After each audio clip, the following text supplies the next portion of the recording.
The story opens with Huan, a poor and struggling young artist who can barely afford his apartment rent. Though he earns a little from his paintings, it's never enough to make ends meet. One day, Huan sits on the street painting a portrait of a beautiful girl. When he finishes, she's amazed by his talent. Just as he's about to start another piece, a luxurious car pulls up. Inside is the wealthiest man in the village, and to Huan's shock, sitting beside him is his ex-girlfriend.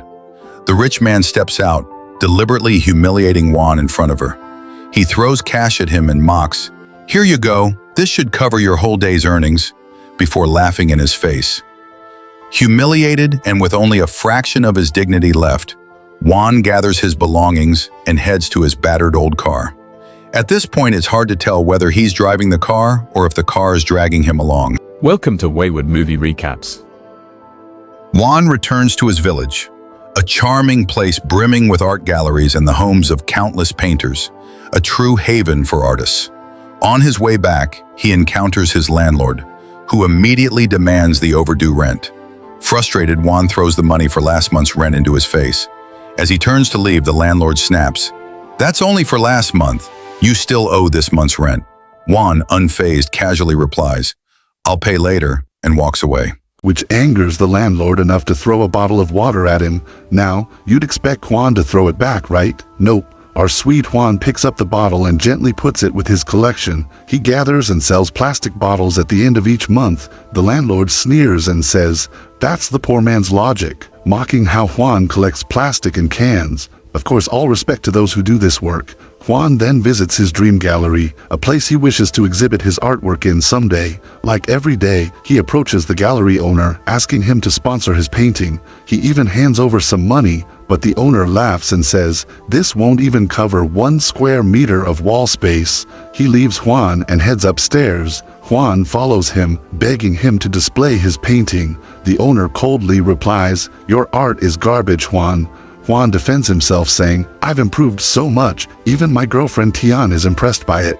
Now, let me tell you, my friend, Tian is blind. Seriously, I'm not joking. She lost her vision due to an eye problem years ago. The gallery owner scoffs, "So you're relying on the opinion of your blind girlfriend? You've lost it." Then he points to another painting of a potato and says, "Now this, when I look at it, I actually feel hungry. That's how real it looks." Huan, crushed, doesn't know what to say. Now, about Tian, she can't see, and the only job she could find is working as a massage therapist. Unfortunately, this job puts her at risk of harassment, and people in the place take advantage of her blindness. One day, Huan catches someone harassing her and immediately takes revenge, doing to the harassers exactly what they did to her. He tells them, "Now do you feel what this poor girl feels?" He expects them to regret their actions, but instead, they gang up and beat him. After the beating, Huan and Tian go to the apartment where she treats his wounds. Huan exaggerates, claiming, "I beat them all up without mercy." Tian, who heard the attackers screaming, says, "Yeah, I heard them in pain from the beatings," unaware that it was actually Huan screaming. Huan then surprises her with a gift, a pair of shoes. She loves them. They dance together for a while, and just as Huan leans in to give her mouth-to-mouth, don't ask why, she suddenly hears someone else in the room. She asks, "Who's that?" Huan quickly says, "Just a friend who got evicted. He's staying with me." He tells his friend to keep his eyes shut, but Tian feels uncomfortable and leaves. Later, Huan and his friend go to the rooftop to drink some sauce. They get so drunk they pass out. Suddenly, a spaceship appears above them. Huan wakes up in shock and tries to wake his friend, but the guy is completely knocked out. The spaceship hovers right over their neighborhood. Huan sees a girl stepping out of the spaceship. She looks like a cartoon character, and she's pointing at 2 others who come down with her. It seems like they've come to the area to draw. Huan tries to take a picture of them, but the fool forgot the flash was on, so the aliens spot him and vanish in seconds, along with their ship. But Huan notices that they dropped something. When he goes to check, he finds it's a pen. Since he's an artist, he keeps it and goes to sleep. The next morning, he wakes up shaken, remembering everything. His friend sees him and jokes, "Are you dead or just asleep?" Huan starts telling him all about what happened on the rooftop. To his shock, his friend starts finishing the details for him. Huan is stunned, thinking maybe his friend saw it too, but his friend explains that Huan was mumbling the whole thing in his sleep. Turns out before bed, Huan had even drawn the 3 aliens. Huan loses hope that his friend will believe him and heads out to paint people on the street. While he's painting, his color runs out. He searches for more but can't find the right one. Then he spots the alien pen from last night. He decides to use it to finish the painting. First, he tests it on another sheet, and suddenly the drawing he just made turns real. He's in shock. To confirm what just happened, he draws an apple. Once again, it turns real. Overjoyed, he eats the apple, and it's definitely real. Excited, he puts the apple in his pocket and rushes to his friend to tell him everything. He shows him what's left of the apple and explains that he drew it and it came to life. But as usual, his friend doesn't believe him. He eats the rest of the apple and says, "What nonsense are you talking about? Go check into a hospital." To prove it, Huan draws a gold bar, just like his friend requested. But surprisingly, the drawing doesn't turn real immediately. His friend scoffs and throws the paper out the window. Suddenly they hear an old man yelling in pain. The paper hit his head. The man scolds them for throwing bricks from the window, but then sees the gold bar on the ground, grabs it, slips it into his pocket and walks away like nothing happened. That's when Huan's friend finally believes him. He tells Huan to draw a bigger gold bar, which he does, and they're both amazed. Since they live in a tiny room, Huan decides to draw a giant palace. He draws it, and suddenly, the palace appears in the middle of the city out of nowhere. People are shocked. The police arrive shortly after, just as confused. "We were just here 5 minutes ago. Who had time to build this?" they ask. The officers try to open the palace gates, and that's when Huan and his friend realize they've made a big mistake. Huan tries to erase the drawing, but doesn't know how. Then he discovers a button on the pen that deletes any drawing he doesn't want. He presses it, and instantly, the palace disappears before everyone's eyes. Once again, people are left speechless. Back in their room, Huan's friend tells him, "We need to draw money, at least 200 million won." He tries it himself, drawing a number, but it doesn't turn into money, just stays a number. Huan takes the pen, skillfully draws stacks of cash, and within seconds the room floods with so much money it covers them completely. Later, the building owner comes by and scolds the artists for leaving junk outside. One of the girls tries to respond, but the owner snaps, "You, coming in with one guy, leaving with another." Then he calls out to Huan to lecture him too, but suddenly Huan and his friend appear, dressed in clown-like outfits they believe are what rich people wear, showing off in front of the whole neighborhood. Huan pulls out huge amounts of cash and tells the landlord, "Here's rent for the next 100 years. The landlord is stunned, having no idea where Huan got all this money, but Huan isn't done. Soon, the neighbors see him showing up in 3 luxury cars with girls who entertain him and tell him jokes. He heads to a top real estate company to buy the palace he always dreamed of. There, he finds his ex with her new boyfriend, who's refusing to buy her a villa worth just 15 million. Huan approaches the secretary and asks for 2 palaces in the most exclusive area in the city. He pulls out cash and pays for both right in front of his ex, who instantly regrets letting him go. Later that night, Huan surprises his blind girlfriend Tian by taking her to the new palace he bought for her. He asks her to guess what's in front of her. She says, "The 40 million won palace. Everyone's talking about you and the things you're buying." Huan's a little disappointed that the surprise is ruined, but he continues with the celebration. There's a hallway full of guests congratulating Tian on her new palace. And because she can't see, Huan brings a girl whose job is to describe everything to her, from the chandeliers to how beautiful the entire palace is. He proposes to her in front of all the guests, but Tian rejects his proposal and walks away. He follows her and asks if she doesn't love him. She tells him that she does love him, so he asks, "If you love me, then why did you reject me and embarrass me in front of everyone at the party?" She replies that she did it for his own good, because if they got married, he would be embarrassed his whole life since she's blind and he's rich. He could choose any girl he wanted. He tells her that he's not rich, that all his wealth came from his artwork. She realizes then that he became famous through selling his paintings. He explains to her the story of the magical pen from the aliens. When Tian hears about the magic pen, she asks him to draw her a pair of eyes and make them real so she can see. Huan likes the idea and starts drawing eyes exactly like those of a beautiful girl. They wait for the eyes to come out of the drawing and enter Tian's body, but instead the eyes appear on the shoulder of Mengfa, and it's terrifying. They quickly erase the eyes so they disappear, just like the villa did earlier. Then they wonder, what if they drew a whole face? Would a face appear too? It might be just as scary, so they decide to draw Tian's entire body and draw the eyes on her face so that they appear exactly where they should. The drawing takes 5 hours to complete. When it's finished, Tian waits anxiously for her vision to return, but nothing happens. She feels like they were just messing with her, so she leaves the house. As she steps outside, she suddenly disappears at the door and reappears from inside the painting with her eyes open. It worked. Tian can now see.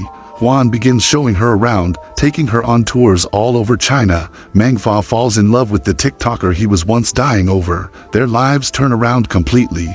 Huan finally lands an art exhibition to showcase his paintings, artworks that no one used to care about or buy for even the lowest price. Now his paintings are auctioned off and people keep raising the bids. All of this because he became rich, and everyone thinks it's because of the talent behind his paintings. But the idea is that the magical pen doesn't create things out of thin air. Even Tian's eyes didn't come from nothing.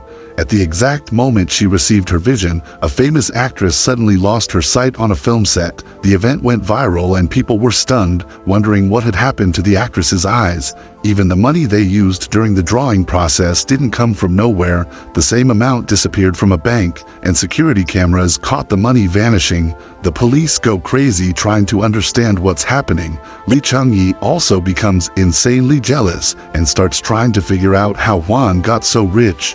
When he hears about the bank theft, he connects the dots and contacts the police, telling them he knows someone who got rich overnight. Surely, that must be the one who stole the money. The police discover that the serial numbers on the money Huan used to buy apartments match the ones from the stolen bank funds. They go to arrest him and Mengfa in the middle of an art auction, just as people are buying his paintings. Huan and Mengfa try to explain that they didn't steal anything, that they have a kind of magic that lets them get whatever they want, but they don't mention the magic pen. They tell the police, ask for anything and we'll make it appear right now. The police ask for a Ferrari. Huan and his friend request that no one looks at them while the magic works, and suddenly, a red Ferrari appears inside the police station. The police are stunned, and since there's no evidence of theft, they are released. That night, someone knocks on their door. They're terrified, thinking it's the police again. But it turns out to be Huan's ex-girlfriend, the materialistic one who had left him long ago. Her husband, the painter Li Changyi, hit her out of jealousy over Huan. She came to apologize for not choosing Huan back then and for only caring about money. She tells him she's divorcing her husband and going back to her family, but Huan says she didn't do anything wrong by leaving him. What could she have done with a poor man who neglected their relationship and cared only about his paintings? At the time, his father was sick in the hospital and she truly needed financial help. That's what her current husband gave her. He tells her not to feel guilty. Then he begins reminiscing, losing himself in thought, and tells her the full story of the magical pen. Huan opened the safe to show her the pen, but disaster struck. Her husband had planted a hidden camera in her clothes and saw and heard everything Huan said. Now he knew the secret of the magical pen. Meanwhile, the police officer was reading a report about a Ferrari that mysteriously disappeared from an auto expo. It was the same Ferrari Huan and his friend had summoned with the pen, so the officer went straight to their house. He asked them to hand over the magical device that had been helping them, warning that otherwise they'd be treated as thieves. However, since there was no law against magic yet, there would be no charges if they cooperated and surrendered the pen.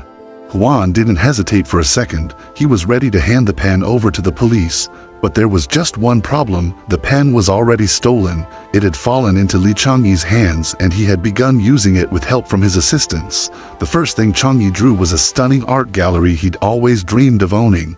Then he drew royal outfits and an ancient imperial palace, the same design as China's historic palaces, basically stealing the image of Chinese heritage. He had his wife tied up and tortured her. Then he drew a beautiful girl from the cover of a magazine to become real so he could marry her. The girl who had been participating in a beauty pageant vanished suddenly, taken into Li Changyi's world. Everything he did made it easy for the police to track him down. The officer explained to Changyi that the pen doesn't create things from thin air, it transfers them from someone else, meaning you're stealing. Despite everything, Changyi still insisted he had done nothing wrong. All he did was draw. Then his assistant suggested that he use the pen to draw a new planet they could escape to, somewhere far from the police. So he drew the alien spaceship and it appeared right in front of them. The aliens descended, furious and terrifying, asking who had summoned them and demanding to know where their device was. At that moment, everyone was shocked to see that Changyi had drawn a tank, climbed inside it with his assistants, and aimed the cannon at the aliens to eliminate them. But the aliens effortlessly redirected the tank's cannon back at them. It became clear that their physical strength was far beyond human.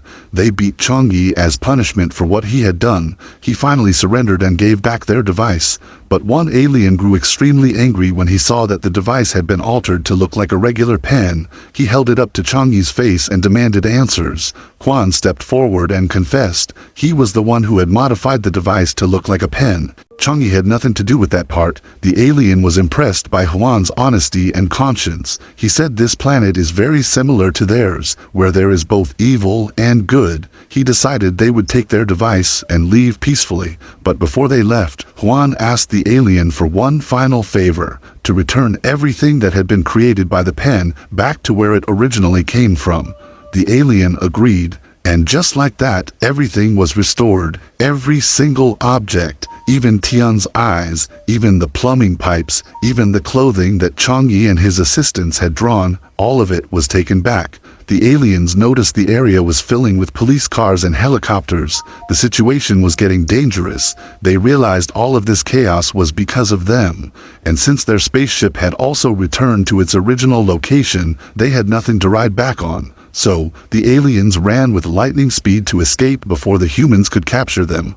After that, the police arrested Changyi and his assistants on charges of kidnapping the beauty queen, who had been drawn from the magazine and held hostage. Changyi's wife also came forward and apologized to Huan, saying she had no idea there was a hidden camera on her clothes and that she had nothing to do with any of this. And with that, the story of the magical pen came to an end.